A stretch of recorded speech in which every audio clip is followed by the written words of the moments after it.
ní hén chaint seo I bear le ceachtar a ní dhéana nach chluisteáil. In seo ag gua Sheáin Sáirséal Uí Éigeartaigh a bhínis a chud cléie. Ní hé díal Sheáin an chaint seo ná an cainteoir. Ach sa gá sin, níontach duine bé feart Sheáin a líana, ná níontach cainte bé I sceol a scaoile. Leichéad bliain óchan sa Máirtín bheag a rugab Sheáin Ó Éigeartaigh. Bre faoinach a bhí an, mar badúil gar a faoine agus a fáscibh as faoinachas, as na glúnte gael, ra gaim na siar go dtí heimse Chríost. Ba bhuan chomain a chur Sheáin éireann ná chud formhór na bhíoiní, agus ná formhór na glúna cróganta sin dé ahead agus maithid Sheáin héin. Mar bhí acúne Sheáin nach ra a mórán á lech cuaimsire ná chuidhá go na daoine a bhí beo in éireann le fadaíomh lá. Ní ddíreoiliú é sin gona be an méid sin a rá. Hialach Sheáin é héin, hialach sé an acúne le go bhíige, a chud eolais, chud samhhair féil, a chud faide, a chud dúireachta, a chud míneadis. Hialach sé anam agus a chorp, na buanaí móra sin a bhílach agus bheag duine gá lín, ba bhú buana é. Hialach sé iad gon Ghaeilge. Ní á bheile be rá, le chúig bliana fiad nó as a chin, nach ra lá, na réide lá Sheáin Ó Éigeartaigh, nach near na séad a caint. Bhí sin na lá sa mála gó, nó as a mála, bhí sin na lá síra gó, nó gona bheith, gus ba vinnicí, beidir go lá síra gó. Ní a lá gan na léontaí sin lá réiread, nach near na séad a caint hon na Gaeilge. Sa meallach dúireacht dúireachtach acúneach, a bólas go Sheáin, agus nar bólas go gona beheile go lachtaantais cén chuile na dhéana. Rinne sé an rutin fad hon na Gaeilge. Ba deara bhaide chúchalinn é Sheáin. Ba dhéon fad sí, ba dhéon gyrch an síl gar céana.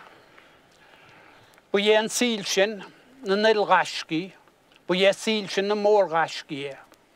Ba dhéon síl sin a bhaina a chuimne, glas úr go brín brá.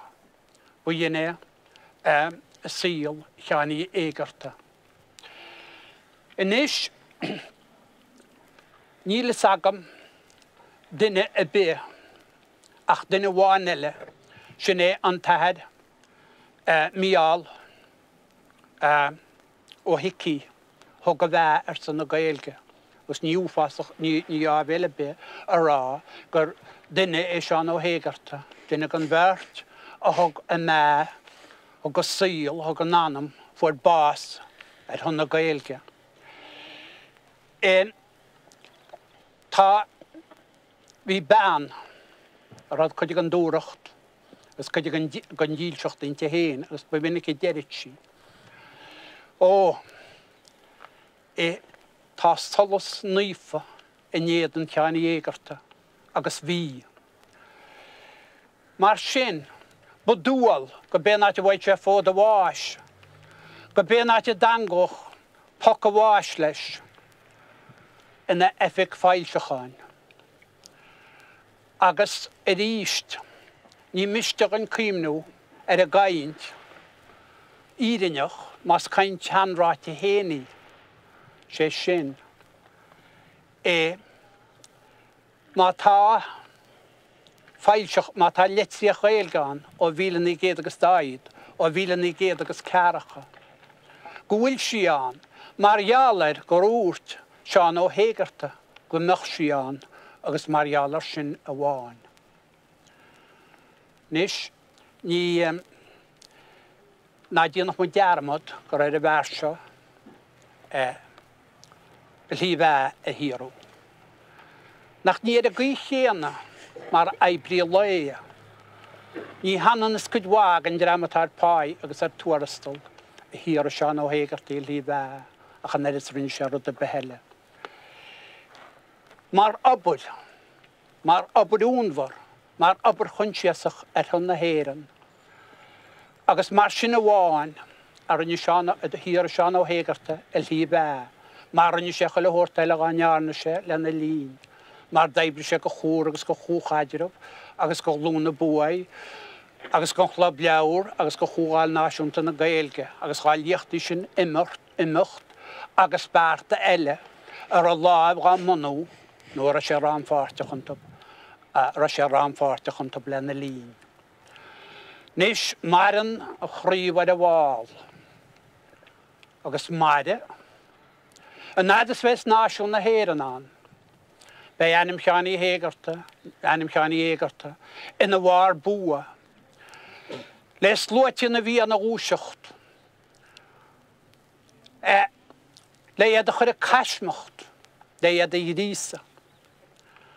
Maran a chríomhar a bháil. Ach, sé mar thuaigh. Agus is truaigh a thuaigh na scéalacht in bhaith. An bláimh, gur a díonna críomháige, gur a tuairtean éir in seo, le méide gan ar Gael, le méide dúireacht ar is son, atá an láimh a chuid. Ní leagan le díonna, sílim. Ach, imris do chútaí a cháasú le na bhean, bríd, ar bí céile dionghalaí, má bhí céile dionghalaí an a díomh, le na bheart chluinne, cían agus ílean. Le na ghaoine muinteach. Agus ar nó le cúis na Gaeilge, nach bainteach a díomh a bhíinte, go díneó. Achan í bháin, orí, sílim nach cóid, gealú imimecht, an nuaise, an ghuail gréise. Go na hiiscint, bhfuil sé go bhfuilgas aran, geasach ar an héin. An chúis ar chaim fearse a híal, a gaibrú go is go ló, gus be vinnicí gaoithe na go ló ar is son, agus a bhar sé bás ar is son. Nach stíanamuid, agus nach strícamuid, go mbeidh an chúis sin i grí faoi chaidéim.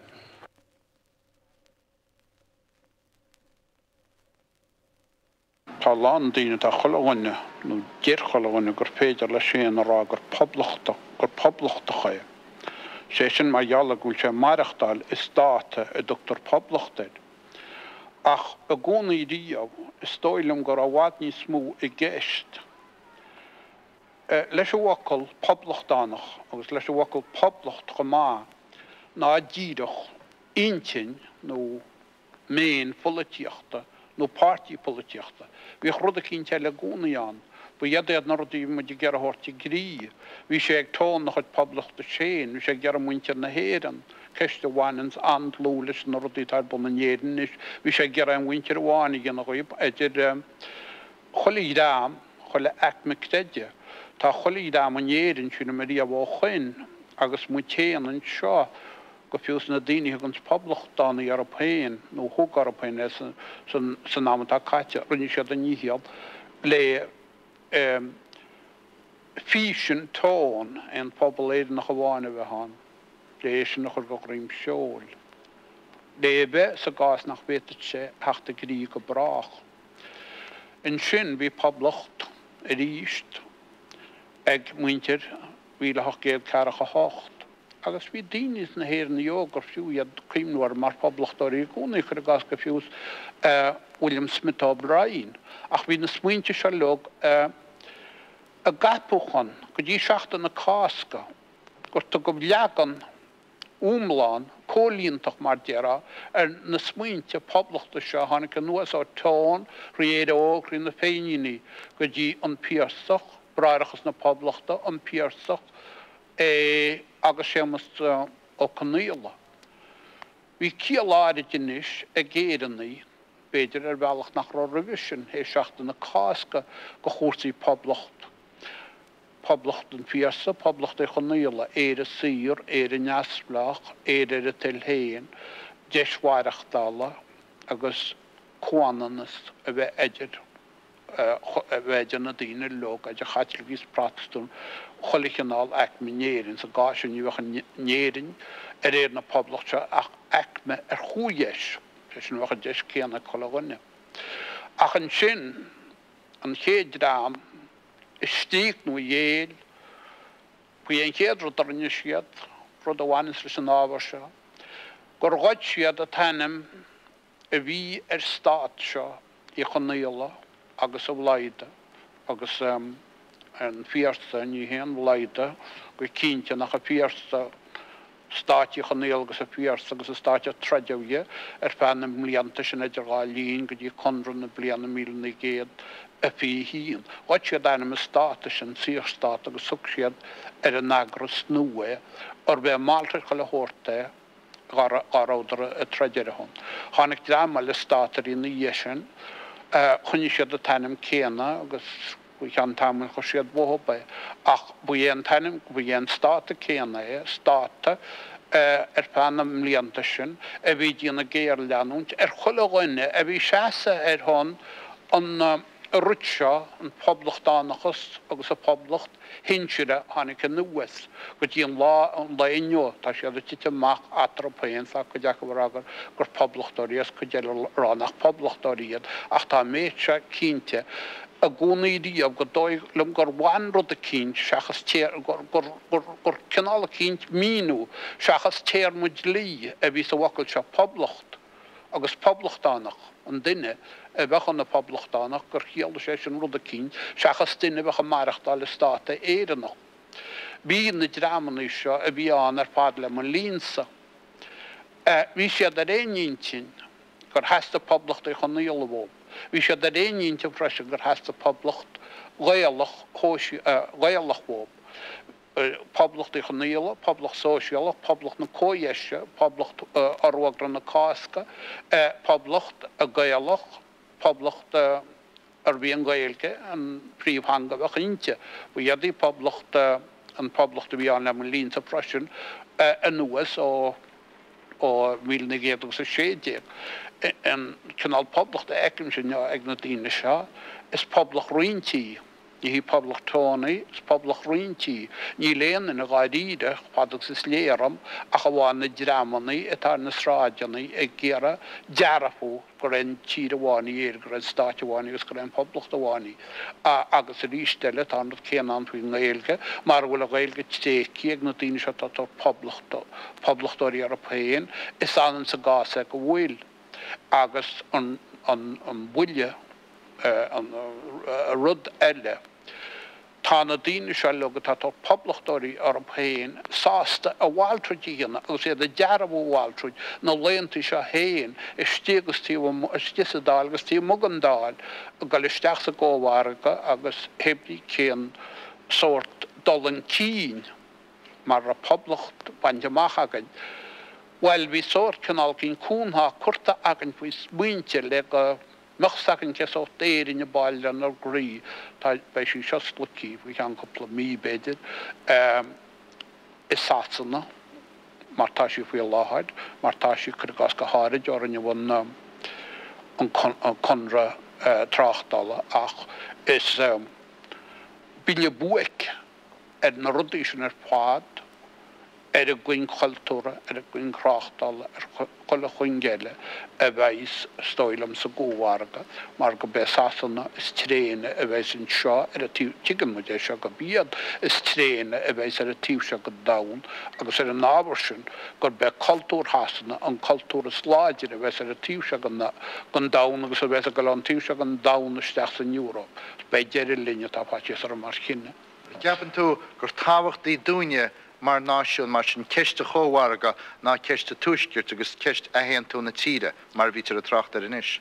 Well, ní dóilm héan go bhfuil an chaimblinn teidir na rudaí seo. Ní hé sin bháin nach sílam mar dearach gur méadú ar i chéiliad, gur forlíonna ar i chéiliad, chuirgás ceist an chomhharga, tá ceist nátsblacha se geistin seo.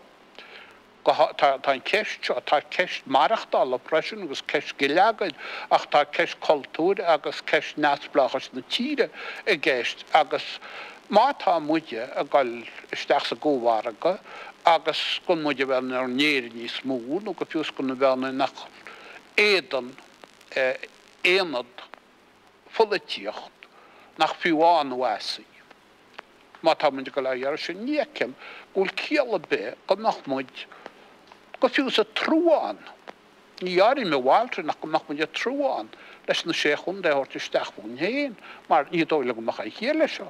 Máirtín, i dteapanta sa grála tá na politiciúirí sa tíbse tíre sa deisceart gur an dobhachar na dheallar na daoine ar fad, maidir le poblachtánagus, maidir leis a ggóhharga, maidir leis an ar fad, nó an ála nach díginn siad ceartá siad íana. Well, ní stoilm go bit an canach le a clúnach a bhín sa gúnaí ar siú le lech políocht, tígann tú héine seo, nó dígann, ach tíbh mó gan cheanailte políocht i lug. Ní dóilm gur beta sé de gera dhéine an dála muló go chuir amach mar dearach, beidir go sé critiach a péin gur ar leas na naoine tá siad, beidir ach sílam go bhfuil siad i gginál cruachais mar bhín stíine gúnaí sin mas choláit agus a ríab go gathe sé dana dhéine ar rud seachas ar rud eile agus sé dana tá sé dhéanaan seo ar a rud éasca slí na síráide. Is éasca chuir a gás ibe i ddíle mú hasan amach be chósaí géileagaid agus be chósaí cultúr. Ná fiochan leis na rudaí sin a chuir ar fáil gún héan béidir an nún sanáil go meach riint bheith íbarte le díana. Íbarte bheith na daoine sin sásta díana. Ach bu dhéine an aragún chéanana bhíar san ach na héntachta, bhí na haragóintí economíocht an bhathir san ach na héntachta go mbeadh seasanna agus san riochtaontaithe i ní an riochtaontaithe ar fad. Well, ní hen cás céanna inniu agus aimseir ach na héntachta an daoine thug ach na héntachta an crí nó chuide go mór lena hort an crí. Ní hé ór hasan na bháin nach muinte na héan. Well, ich léir las caiitileach go háid agus tá an bhíocht na héntachta go na daoine sin na daoine doctorráistí níharm go láidir lánach go na dheach na héntacht. Ní dóilann go ben cás céanna. Cead bacháid go ghuioín se dhéanais daoine nach mainin leis a rialtas na grá ghuioine, maidir le cuasaí poblachtánagus, maidir leis a túisceart, maidir leis a gúhharga. Do chuidir. Well, is dóilm an dí cuasaí cúhharga lechar an tosa. Go gáil na daoine heachta amach agus rá nach go gaiith siad fiochan te dús le na hiiscin ceattá gceist. Rud atá gá cheiltear a puoi láthid go tréan céir déad na rudaí a gaiith siad cosúaslób. Nó gaiith siad tort fúp sa ggóhharga a ní dóilm go dearnú se ná gur fiochamh lena dhéanana a cha bháin rudaí tá lech Poblachta agus drámaní mar seo drámaní do dhéilte an tóirtin.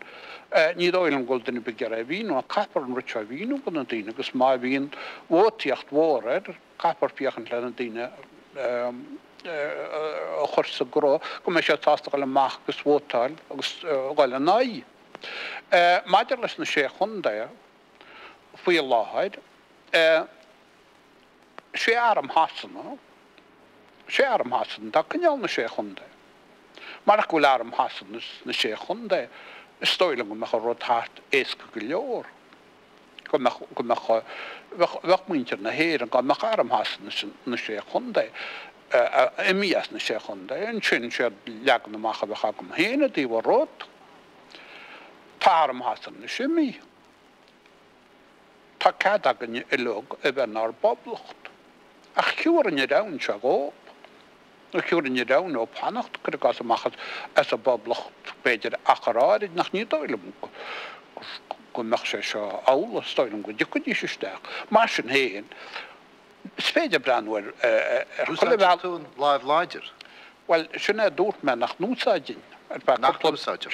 Ba coppla blian go nach se go cheartach mar cimpa na arm hasanna cínte a cha mach arm hasanna I mí as éirin fád a tíú se go suasa ní stoilm go a cuasa géiran í bhechan bhaid sin amach. Tú go núsáideach tú a láimh láidir na arm hasanna in íon sin inis. Well, wedi bimach se, wedi byr beidir dhéanana. Ceapan tú gur chóir arm an stáit gáil treasna na teoir inis. Ceapan tú gur achas siad. Ní cheapan gur achas nó nach siad an Churraigh an nóra, nóir bhichalach an na súrat, ní cheapan chorbe gur achas treasna, ach ceapan go ceart go dicoch. Mas tú Go súsá me dís go na bheá nach le deachpóid. Bheach cím na póis leice blian gur a éad eilán. Beidir go gapa go rud románsú lei sin, ach ní dóilm go léon rud románsú, chopadas vín go mín éon rud románsú, sé sin géaláir go nocol románsú, te géal hapóideach go nocol, ní dóilm go mín rud I mar sin mícheat, a de charm na héiran. Tres na Churraigh go dtí tíú bhaga go deide, agus mar me dí seán nach lepóid a chloig, bheach rud a cintínta go bh stair na tíre seo meach cíimnéid agus a chuneoch muintir a tuisceart, do dhéiltar bheith leciad blian eile. Mar ní sin héan a sin builletáin seo muintir a tuisceart, in dramach go bh ásta a bheith na néirna, iad sin a bheith do dhéiltar. Sin go binin rud mór chopád sa bhain sé lumsa mar Poblachta agus a chopád agus a hiicimin scéal. Agus man an íon harm a stáite ar chóir go ghuioine eile dhéana meastar. Well, is cóir, méid go chopád agus a détaí dhéana, nach tar locht a bháin agam chuile rud a díntar agus is rud atá deacad. Níor fúna bethar ormsa na ní roiíab a gáil tres na tóran agus tá sí cá pratastún. Ní tíim ní stoilm máthasín an canál se caithe go mecha sásta caitil go chaas a bhaint ásta pratastúnacha. Ach, is stoilm má hain arm hasanna gur hasan tagan có go chorgus nach na daine sin, gus hasan tá má chor. Má imín sin as na sé chun de stoilm go réiteach a scéal mach bhaid héin. Agus ceapan tú gúil sean sa bichan go níon siad é sin ráineoin héin go deo? Ní heapa mé, mar tás agad chodálaintí nach tá na sasan í seo, bhealaí. Peidir le éáil, peidir le éáil a pud a dain ní agus sé den nín nó gur sé raéar nach ní agus sé dáte be tá Gibraltar níos ní agus sé.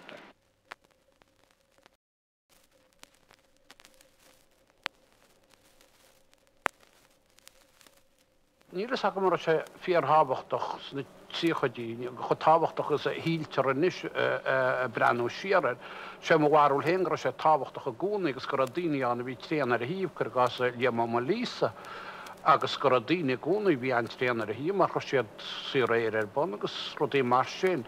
Ach sin rud mór sin hálas sna blianta sin gur jaala gur scailtearm na Poblachta I ngálaid.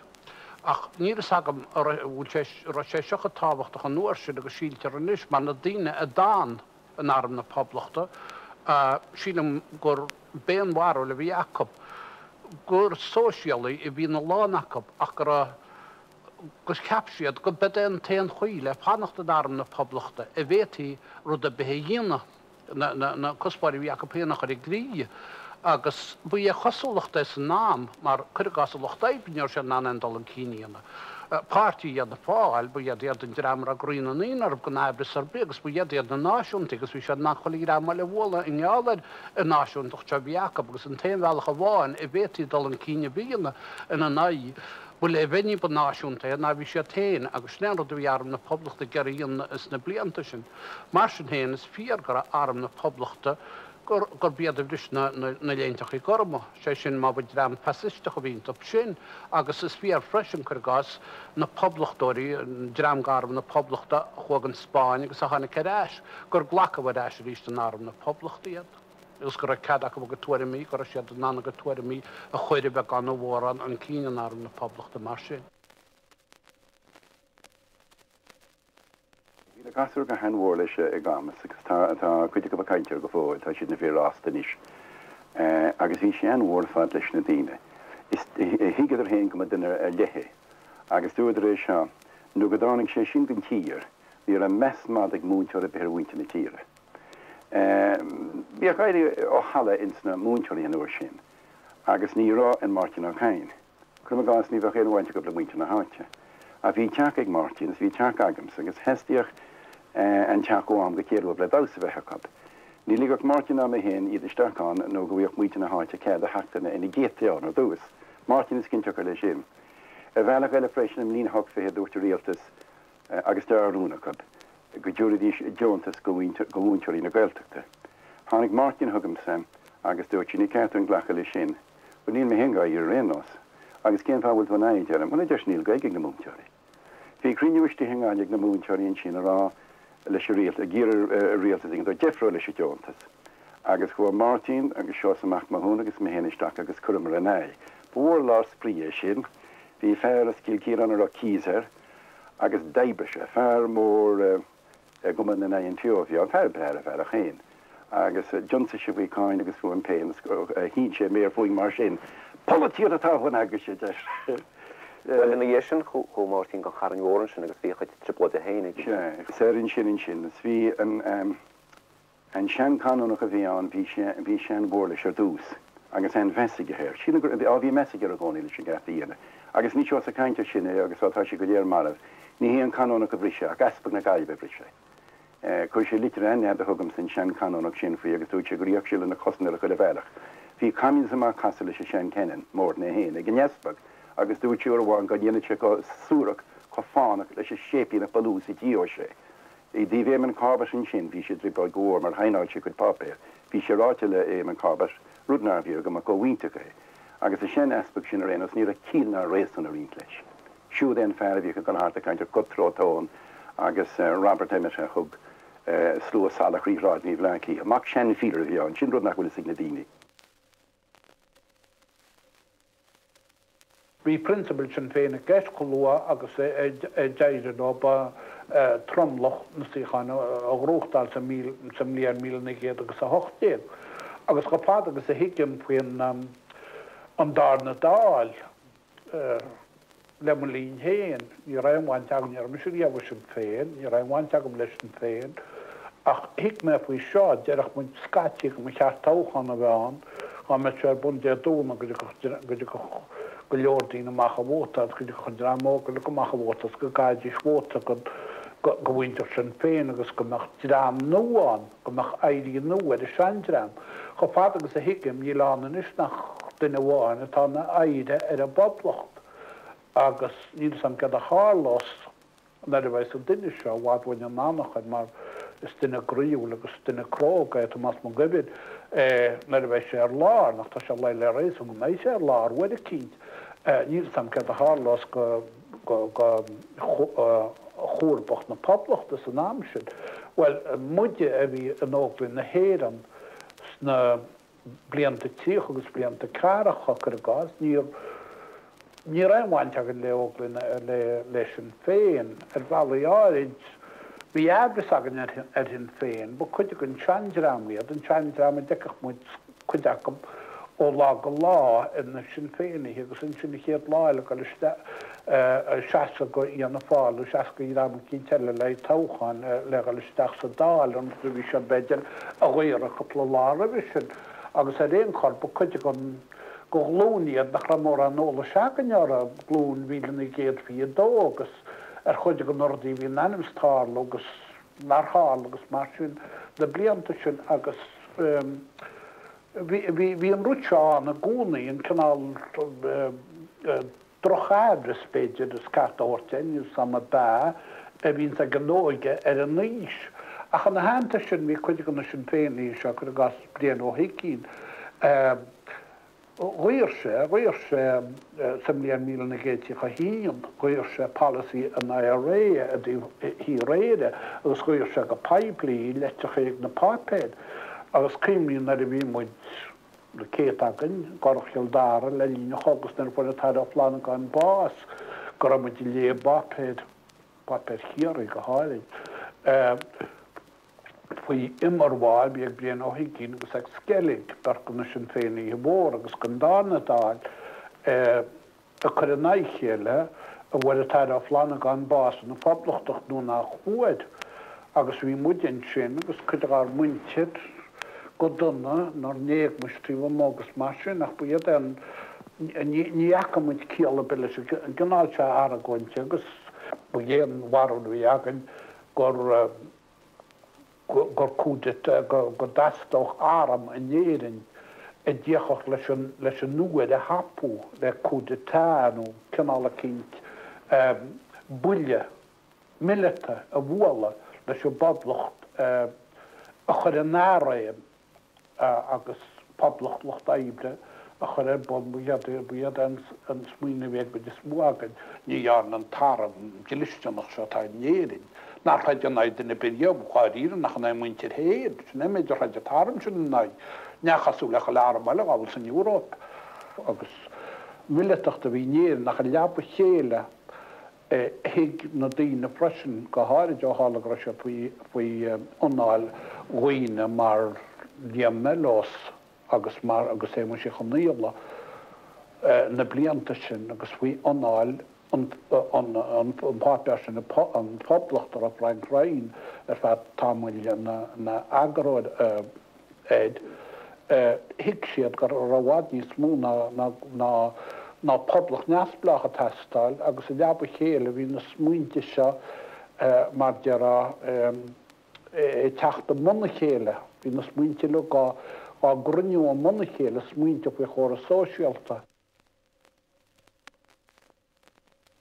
Well, siad na chéad deimlí an na smasa bhfuil is hagad siad a bhfuil sé. Tógad teagad a tucras mór a chéadúid, teag an gáanta na tabbax, tá sín tú galthart, agus sú saidiúr, agus tá tín mór fáteag, agus tá sín tú breanúir a bhéal, agus styrtú le ten meistú cinnar a chaise bhhain sa lácha, go bhacha sé stimpín be go dóci mé, sé sin nach mach an ceád. Betú farir ar a fosta, cíimnú cead tá sé mé ein litir anú, mé coppla pín le coppla páig a teachnú, beitú chabud písí mór a gársíal faoi hála, mar talpanin ó móls, diad a tochaltáin le hecht amach ómuid a campa, bá teile agus bhí réabán maríú daine agus mar sin agus bhfuil muid garú agus in sin bhí daine nach ramór an óla se go bhí rangan í ans, bhí léthóireachtáin, staidir, as chuir mar seo, bhí go leor daine seo agus a bhí an top daine nach nearna mór an go léthóireacht teíomh agus ar síl féimiúil, bríomhar a bhí chaca, beidir gobal, stéans mar sin, agus bu deacalóh sin tathú le léthóireacht agus i chéad a deile bheith cainteán agus an náte míon nimar go cainte, beidir go ben chéad a deile go canál cúchéile an núis go faoi háláán agus gábhar seo tháinig asiantas a deaghine, bhí nimar bhí na daoine ráda le chéile réchas ní thugam seo. Dag an ahrúir gaoine tuhaistíon. An gailan tú a déanaachta idir haidiúí idir dhéhanna agus gáirdaí. Well, is stoilm go muolín se ní cheapan go gáilm do duine chu daoinach go brach, nach stoilm go muolín se go mór, nach gurinn tú an tímar ó go ansím tí bh mohantam, go muolín do chu trú agus go muolín rodíile, chur gas cíimním se daram mise go húfáach mé héon chur gas ládarig me amach, ní ríar me hecht amach chur amach me, go mach me chur amach ar faról me, dó teir le mo amach ní sé íirta mar hetí me faoi óra visin faoi. Ach, nar hánig me an wasastráid í chunna agus mo chud Máirtín Hinnery sarm se na héadaí dachmuint a saidúí sa gampa, agus nar has me breanhain, bhil ní chud sé mór an intu sem pe mo déine mór an chumlan pe mo déadaí ar éon chor, ach bhí sé ná le chamáile sin iadach coca bhíar na daoine eile, ach brálam go páda ar eisiríis, ní a fúna behram bhe mo sa síl, hí fatia sam an síl, hí nimar go cáilteagam, ní rásam cead a hálach. Be mo sa síl, a bhhaidin sin, stoi go bed ein chéad iarach do rinne meile mé héna chuide bheúnte ríos gon saíal dul menne marcha, agus rug pólí ar mar séochlogad máidir agus ceall go ráide agus chuid mé airigad an áte cín agus ní heáide is rinne mé cumrád í Máirtín bhí mo coppla mí a visin sin lábe begam ach rug sé ním cúil cíarm agus rú sé rah me tá me go chuir de Meirig agus go áir as chuir do cuat agus jou tú prísúna ar se láit cín robáiltein. Well, dan is niet meer veel naar voren. Oh, dat is een crimineel wat op drie zo'n dat is komen. Dan is het goed geleden katje gaan aan man. Sumishin posta viag Máirtín Ó Cadhain leis an campa Géibhinn Ágáil. Agus fin rian nídé chéige sé bhí sé gabar mar stad televíse go ran an Aindrias. An bblion rivisin tá Dáithí Ó mar olaf le gailge a gláiste na tíóide. Agus thug an som blion nídé chéige sé, thug Dáithí Ó Máirtín isteach go gláiste na tíóide, tu nearna tusin a gaithe. Well, ní cheadar a gur thugus isteacha, ceapacha a gláiste na tíóide, nar a hána isteach mar olaf tigeachtom na raibhaníirna bhí an ábalta ar an obair a bhí le díanamh dhéanamh gceart, agus go raibh gain le duine go mbeadh an Ghaeilge Ó Chúchas ghé, agus go mbeadh cailíochtaí sa na tríochtaí ghé.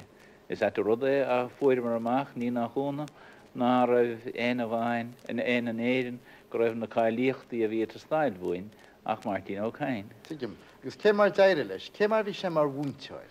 Well, de bhúnteir úntach ar fada de réir mar hiigim, mar ní bhainneach sé le bíasa bheit láhéad agus na léachta, tá is gut ní féidir leis an ólah dul isteach i ggéisteach leis na léachta, ach ba léir go raibh na mbeidh léin ana híochrach ar fad chun léachta son. Agus níor bhéin ón é sin, mar gan bacant le nós mar scríóis, le na chumas ar an Ghaeilge, ach dhéanach sé anna chuid olú cháin. Sé sin le a hífa dul isteach a léachta, agus beart mór papéri i ggé. Taide agus scrúdú dianta ggé ar gach faoib, sar raich sé isteach in éon lécht bheog thuaireach pas chum isteach, bach an obair chéanna dianta ggé. A gcónaí tá léachta hé leann a raich isteach a lécht, le súil go gcuinódíist ar rodéigen agus iad na seasamh ar gusa. Níor sin do bhairtín riamh. Rahi, bua agus bhuair le Máirtín Ó Cadhain coláiste na tíóide. Céir de cheap an coláiste dó, céir de cheap na holamh eile dó? Well, is dóilm go raibh cion i gacha éis, go mórmhór na daine bhí am an scrúdathe agus rudíad an taisan, mar Máirtín an duine buchúisce go mbeadh na pampéirí cearta ige agus na marcanna choristeach ige ceart. Ach a fáirte héin sa chláiste bhí anna bheasa go héir, de higadar nar ar óscoile den gná taise, ach mar sin héin go raibh cumasú na scríóireachta ige, agus gur chuine anna bhaid góile duine anna dhíireach, anna bhacánta. Haine sé sin leo. Rahi, deirtar faoi Máirtín Ó Cadhain gur chuine trodach a bhí an.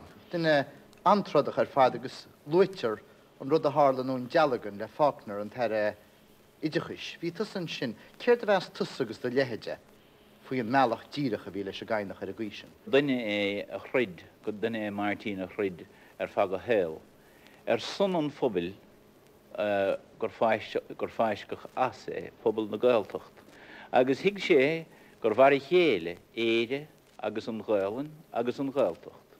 Ba bhrí sin nuair a hiíoch sé í a gáir an chusar bulag a dhimmart ar an Gaeltacht. Well, héach sé le baine, chaimí éis sin ará, héach sé le baine, ach an éondoch rééis sin? Well, le táram eile, an táram dvisúnach atá léirin í lá nach cháram atá le status quo chasin, scumma cas a status quo amach a tíir agus beidir go mechhui chean beidir go ban sa gása go mech a tíir bhui chean go pla blian is sellh hasan na rína agus an choras trachtal agus choilehort. Sé dhéanam sa táramáil sin na status quo a chasin nach tastí na áram. Ar bheith chospóir agus chospóir, éon chospóir Poblachta na héireann na bhunúchail agus ceapadí sin deis ar bhealacha be, nó ar chuige be, ar cuasaí damhanta nó ar cuasaí na héireann nó ar bhealacha be mar sin. Agus is mánrad go nach áramán na gcónaí. A chaisneach agus a hasach ceart go na heicbí buailte nó na heicbí díreola tá néirin agus tá neartach go bán. Cur gas an nglailteacht, cur gas an Loch Daibre, cur gas felliméirí díreola tá dáteach í néirin tá caile go talún agus mar sin. Nó mar buléir de fena bliana muinte na sé chundan. Sheáin cíine is fearrátá go is Máirtín Ó Cadhain nuair a chéad casach orm mé in 19 agus a 37. Tá bhí sé ag gceannas na háchaí go máileart lia nuair a tháinig mise agus Breandán bíon isteach in airm na Poblachta dúis. Is sin is Máirtín a thugus isteach sin. Agus a bhí sé ag gceannas na háchaí an am sin agus Máirtín thuaireach na léacht doing ag an am sin. The in-session Poblachtánaigh doing na daoine a bhí sa rang sin aige, the in-sé ré blódaí doing. Smíníonn sé Máirtín sa champa leis nuair a thusnaí sé an na rang na Gaeilge an sin, nuair a bunaí sé na Boháin Gaeilge, bin Boháin go raibh thuairim is dahad nó lachéad fearán nach raibh cad agin ach Gaeilge labhairt as na Boháin sin de tháinig go lán daoine amach nuair a tháinig amach as an Churraigh. De hanadar amach go lífa leis an Gaeilge, bhí an Gaeilge achab agus de bhí mise hain in san bunrang nuair a bunaí sé as de sach. Go ré blódaí sa chuaigh seo, de hiig sé nach a bhéon wahas daoine sa civil service nó daoine sa rialtas nó daoine sa na party políteachta ag leabhart Gaeilge inis agus a rís.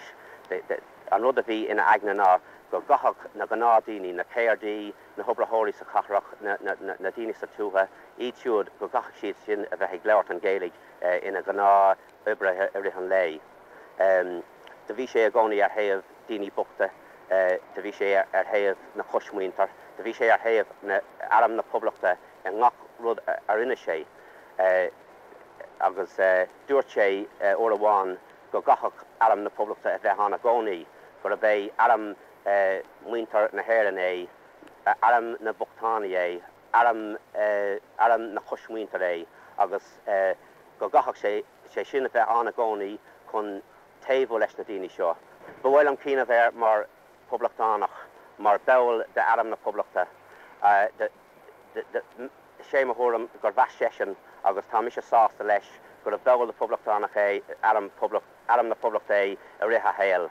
De bhar sé mar saidúir na Poblachta, mar chuidúir na choismuintar agus de fór sé bás mar sin agus amárach céirfar mar saidúir na Poblachta.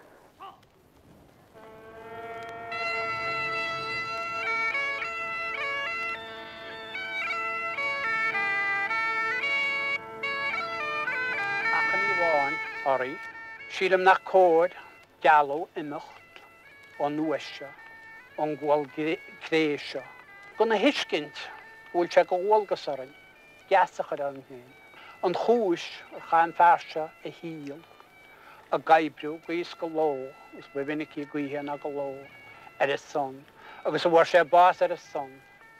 Nach slínamuid, agus nach strícamuid, go méid an chúis sin i grí faoi Cadhain.